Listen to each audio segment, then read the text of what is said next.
Hai teman-teman semuanya, welcome back to my YouTube channel. Di video kali ini aku akan membuat puding mangga. Biasanya puding mangga ini disajikan di restoran dimsum sebagai makanan penutup atau cemilan. Rasa puding ini enak dan seger banget, apalagi dinikmati ketika cuaca lagi panas. Cara membuatnya cukup gampang dan bahan-bahan yang digunakan cuma 4 bahan saja. Bahan-bahan yang dibutuhkan adalah buah mangga, gunakan buah mangga yang sudah matang dan manis, susu evaporasi, bisa beli jadi atau bikin sendiri. Untuk resep homemade susu evaporasi aku taruh link videonya di kotak deskripsi. Serbuk agar-agar rasa original yang transparan, gula pasir, dan air. Untuk resep lengkapnya aku taruh di kotak deskripsi. Pertama-tama cuci bersih buah mangga, lalu potong hingga berbentuk dadu. Untuk resep olahan mangga lainnya, aku taruh link videonya di kotak deskripsi.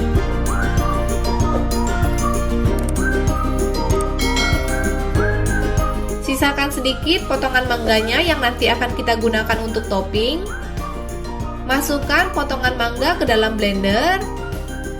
Mangganya aku bagi menjadi 2 bagian dan aku akan blender 2 kali karena blender aku nggak muat. Blender sebentar hingga mangganya halus, lalu sisihkan. Selanjutnya aku akan membuat puding mangga. Masukkan air ke dalam panci. Tambahkan serbuk agar-agar.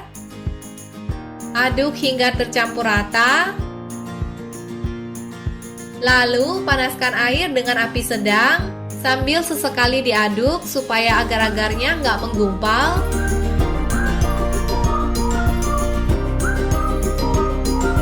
Setelah airnya mendidih, masukkan gula. Aduk sebentar hingga gulanya larut.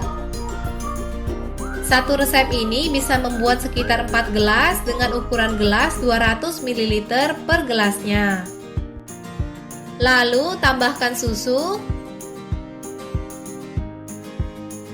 dan mango puree atau buah mangga yang sudah kita blender tadi. Kalau teman-teman ada hand whisk atau kocokan tangan bisa dipakai supaya hasilnya lebih merata. Tapi kalau nggak ada juga nggak apa-apa. Nanti larutan pudingnya disaring aja supaya hasil akhir pudingnya lebih halus. Setelah mango puree dan agar-agarnya tercampur rata dan agak mengental, segera angkat dan sisihkan. Masukkan ke dalam gelas atau wadah tempat kita akan menyajikan puding. Biarkan pudingnya di suhu ruangan. Setelah pudingnya nggak panas, masukkan ke dalam kulkas bawah sekitar 2 hingga 3 jam hingga pudingnya mengeras.